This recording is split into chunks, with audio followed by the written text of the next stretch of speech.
Welcome back to another episode of the Lender Podcast. I'm Bryce Matheson, and as always, this episode is brought to you by Lender. Lender is a hard money origination and servicing tool, which I'm sure you've heard about by now if you've listened to any other episodes besides this one.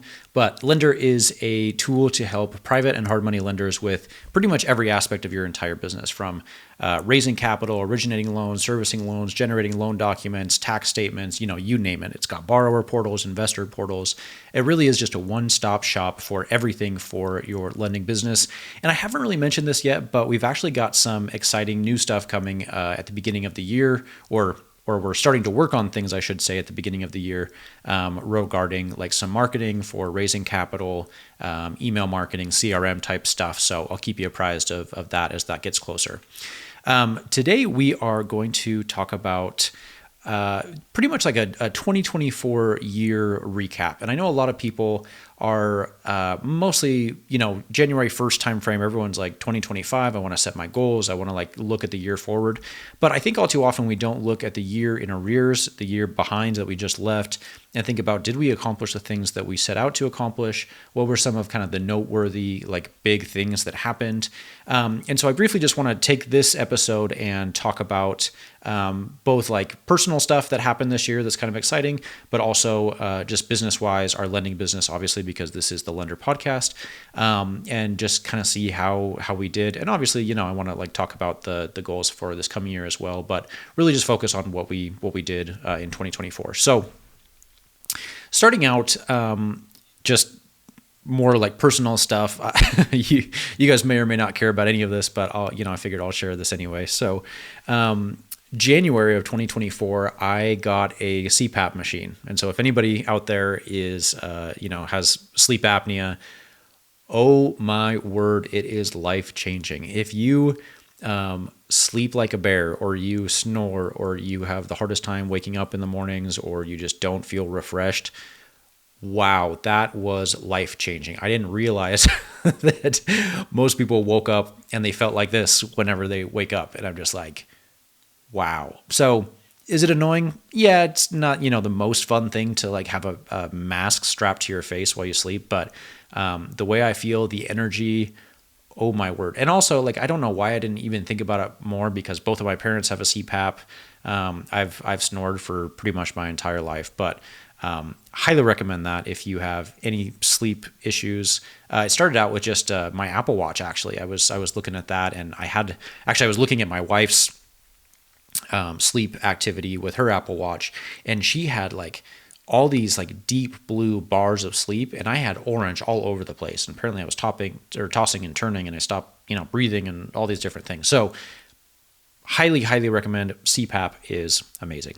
Another noteworthy like personal thing is we finished the biggest renovation that we've ever done in real estate. And that was pretty much the last straw, and kind of another reason why we got into lending, not particularly that deal, but just in general.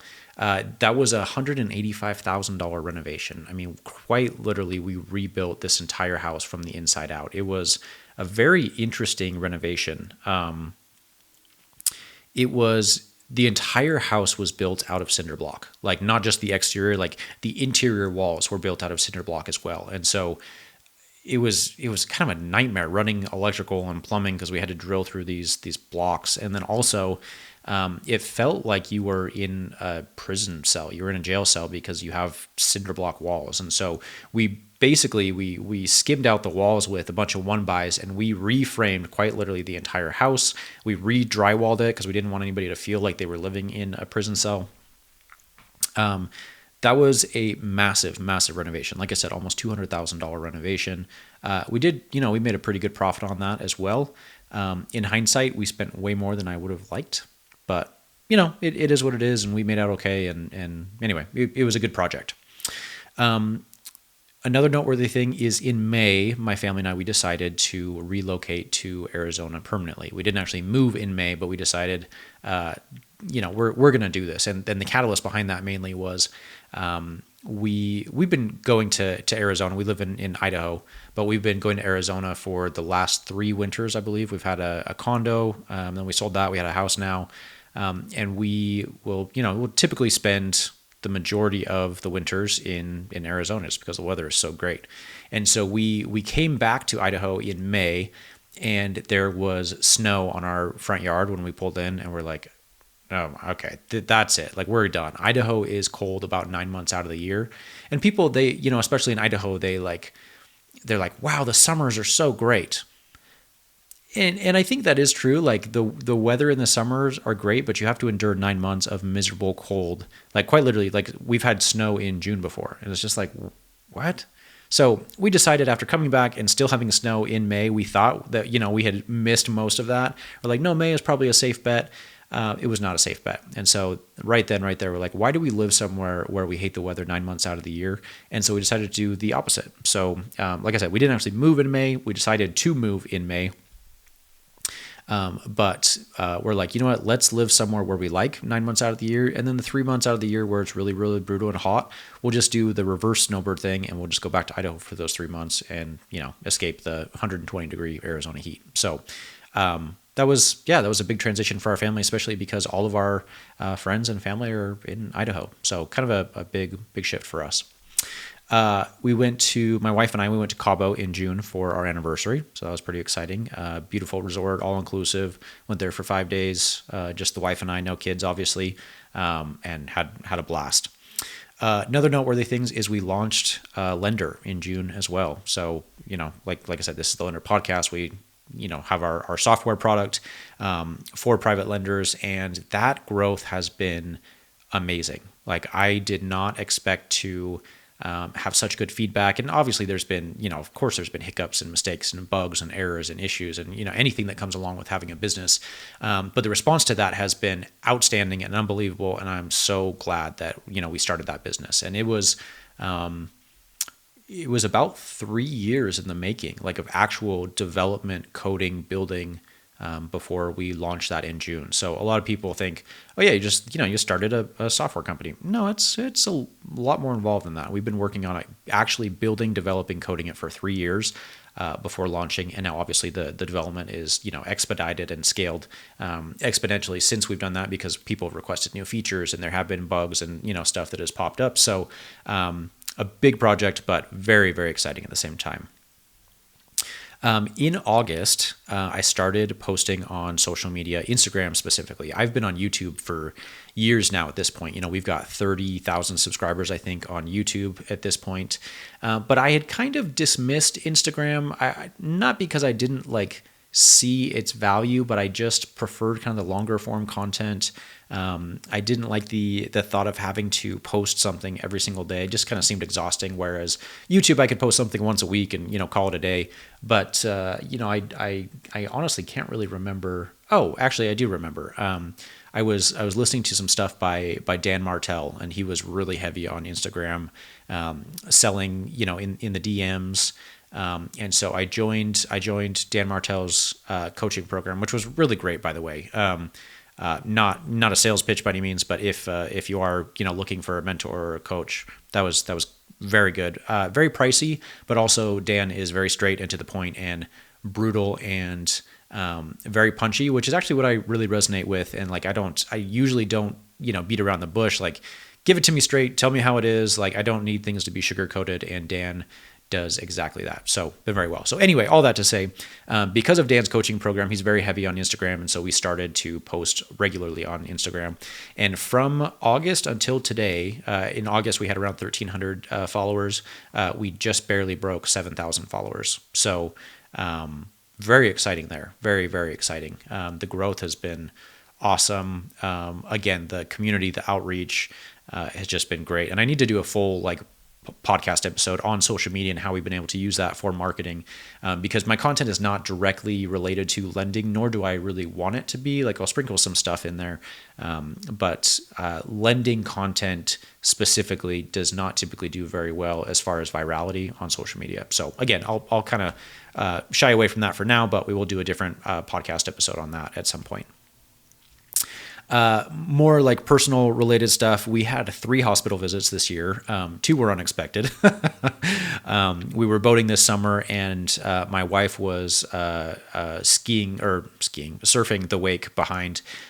She went over the wake, and the board came back and hit her like right in the forehead and split her face open, and it was a pretty good gash. And luckily, we had that's healed up really really well. It was pretty gruesome, because you're out on the lake and she's bleeding through like 2 or 3 towels. It was anyway pretty traumatic, but we got that. So ER visit there. My wife also had a deviated septum surgery, which again was so great, just being able to breathe. I definitely took that for granted, just being able to breathe my entire life. But she said, wow, this is amazing. I can like breathe through my nostrils. Yeah, it's a pretty great thing.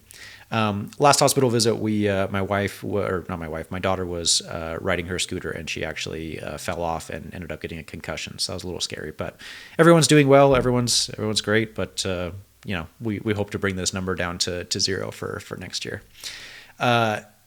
Kind of second to last personal thing, I went to the Inner Circle Mastermind for private lending in Tampa in November. Holy cow, what an incredible experience. Really, really enjoyed that. Just rubbing shoulders with all the, kind of higher level serious lenders in the country.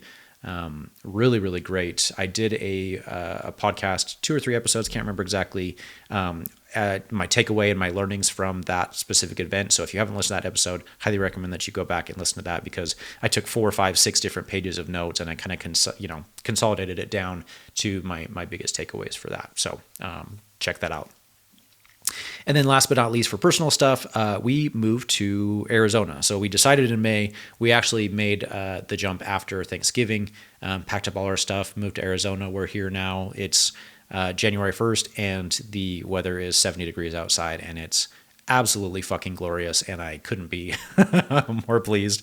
And I'll look at the cameras in our house back home, and there's 2-3 feet of snow, and I do not miss it whatsoever. So those are the big personal stuff. I'll jump now into the lending side of things, because that's probably what you care more about, not my my personal family stuff.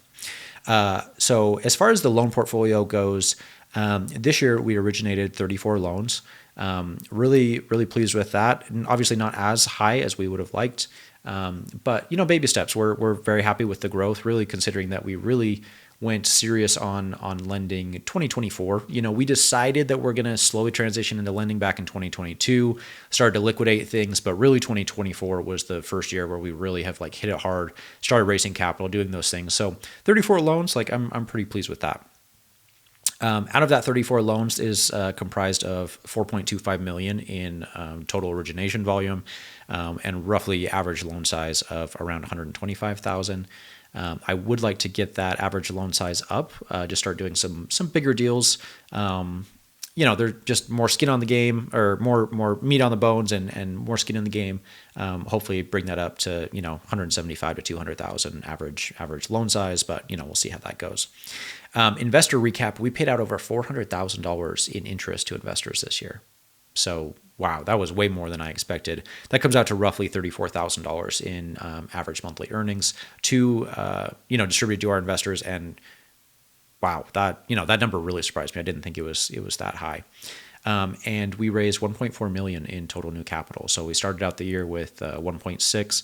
We're currently sitting just right at $3 million in total under management. I'm really pleased with that number. I really am. Obviously, I'd love to be at $5, $8, $10 million. I think 10 is going to be the goal for the end of the year for 2025. But 1.5 million, I think that's pretty substantial for our overall size.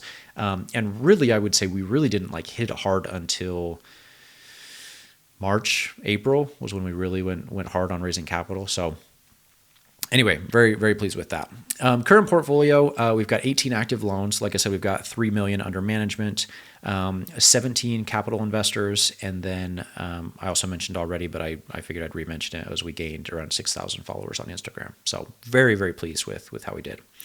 Last thing I want to do before kind of wrapping this up is throughout the year, I will take various like notes in my phone, just as like little tidbits or takeaways or life lessons or things that that I've learned over the years. So these may not be super monumental, but I like to see these in summation. So the first thing that I wrote down was, there is never a right time. You have to do it.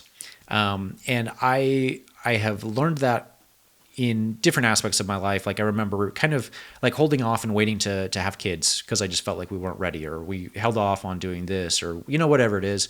And the funny thing is, like, you want to prepare to become a parent, or you want to prepare to become a business owner, or you want to prepare to do whatever. And ultimately the thing that's going to prepare you the most is just doing the thing. Like I thought I prepared to be a parent. I didn't know what I was preparing for. I had no idea what I was going to run into. But as soon as I became a parent, then you just kind of adapt. You just do it, and it just happens, and you learn, and you do the best you can. So whether it's having kids, or starting a business, or running a marathon, or whatever it is, there's never a right time. Just do it and start training now. Start preparing now. And part of that is just diving in and doing it. So. Along with that, being cringe is one of the best ways to learn something new. Whether you're learning an instrument, or wanting to run, or whatever it is, I like every aspect of everything. Being cringy is like, you just have to be cringy first before you can really do anything great. Whether you're filming content, your first videos, they're going to be cringy. You're going to be horrible on camera. Your editing skills, your music, everything is going to be awful. So just embrace the cringe and do it. So.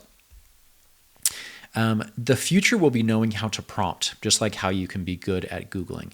I think a lot of this goes with like asking the right questions. If you're on, like, if a lot of people will say, how are you? Good. Okay. Like you don't garnish a good answer because your question really sucked. So something that I've noticed or started to say is like, oh wow, you have a little like pep in your step. Like what's really exciting you right now? And that's a way better question than how are you? Good, I'm fine. It's a one-word answer. It doesn't like trigger a conversation. So along with Googling or ChatGPT or AI or whatever it is, like the future is going to be how you structure these prompts and these questions. And I think that's going to garnish a lot better result. If you haven't succeeded yet, the harsh reality is that you're probably not good enough, but that doesn't necessarily mean that you can't be. I sort of struggle with this one in the sense that like I have a hard time telling people that you're not that good. You just probably are not as good as you think you are. And if you're not getting the results that you want, you probably suck at the thing, and that is okay. Like I said, that's not to say that you can't get good at that thing, but the world is not stacked against you. The algorithm is not stacked against you. The odds are not stacked against you. It's just that you're not that good. You don't have the skills yet, and that is okay. Working hard is not equal to big rewards. A lot of people think, man, I work so hard. Maybe physically, like, I know ditch diggers that work way harder than I do. They have a much harder, physically intensive job. But that doesn't necessarily mean that hard work instantly equates to big reward or high value. There are a lot of people who do very little work and are paid exceptionally well for those things. So do not think that hard work is necessarily correlated with like big reward or big upside. You have to believe in yourself so much that it's borderline delusional. One thing that I'm fairly good at, I believe, is just setting big goals and understanding like big possibilities. I feel like people don't dream big enough. Myself included. Obviously, I'm sure I could dream bigger, but I am like delusionally good at believing in myself and sticking to something for the long haul because I know that I can get there. I think too many people don't believe enough in themselves. But I think to really get to this grand scale of whatever you want to be, like, you do have to be borderline delusional. So be a creator and you won't have to worry about jobs, career, or AI. There's a lot of people out there right now that are freaking out saying, oh, AI is going to take your job. If you are creating, and that's not necessarily just content, that could be writing, that could be blog posts, that could be, it could very well be social media content creation. It could be building tools and software and businesses. As long as you are focused on creating, you do not have to worry about job security, AI taking things over. Like, I just truly believe that deep down in my heart. I just don't think it's going to be a big issue. Quality of life between the very rich and everyone else is drastically shrinking every day. I noticed this around August really is, and of course everyone's noticing this, right? But the cost of everything is skyrocketing. Inflation, groceries, fuel, housing especially. My goodness, it is like nearly impossible for a lot of new people, young families, young professionals to get into a home. That spread between the rich and the poor is just growing more and more vastly. And so I don't know that I have necessarily like a point or a purpose around that, but the middle class is shrinking. And so we're doing everything we can to not be stuck into that middle gap. Stop sharing your goals, just do them and let the results speak for themselves. There's a story that has always stuck with me. There's a couple and they are walking along a sandy beach, and off in the distance there's an old man, and he's got a bucket, and he's like picking up crabs and throwing the crabs into this bucket. And it's not a big bucket, it's just a normal little size bucket. And the couple, what they do is they walk up to the old man and they said, "Aren't you worried about the crabs escaping the bucket?" And the old man said, "No, I'm not worried about it, because anytime one of the smarter crabs tries to crawl out of the bucket, the other crabs latch onto it and drag it down." And that has been such an interesting like analogy or story for me, just because so often like we have these big goals of grandeur, or like what we want to achieve, and we almost get we get a dopamine hit for sharing those goals and saying like, I want to achieve this thing. Or the other thing that drives me crazy is people will start a business, and the first thing that they do is they will go and get business cards, and they'll start a website, and they'll say, "I'm in business. I'm a business owner." But all this is just mental masturbation. That's really all it is like you get this dopamine hit by doing these things and being busy, but you're not really a business owner. You're not doing these things. You haven't sold anything to anybody. So by sharing your goals, all you're doing is you're feeling more accomplished than you really are, because you haven't accomplished anything yet. And so I wrote this down to just say, stop sharing your goals, just do them. Like, go get the six pack, go do whatever your goal is that you want to accomplish, just do it, and the results are going to speak for themselves. But don't fool yourself into thinking that you've accomplished anything before you've actually accomplished it. Stop acting like the victim. I mean, this is plain and simple, like, just stop. Like, especially the people who act like the victim in a circumstance that they've created themselves. Ooh, that drives me so crazy. Like, so many people are just like, "Oh, poor me." Like, quit it. Like, you are the person who can get yourself out of this slump. Like, you set the sails on your own journey. Like, quit acting like a fucking victim. Drives me nuts.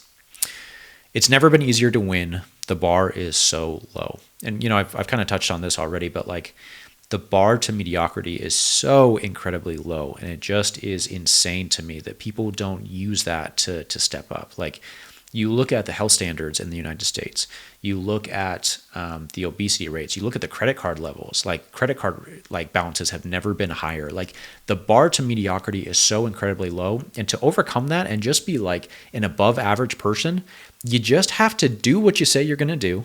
You just have to watch what you're putting in your mouth.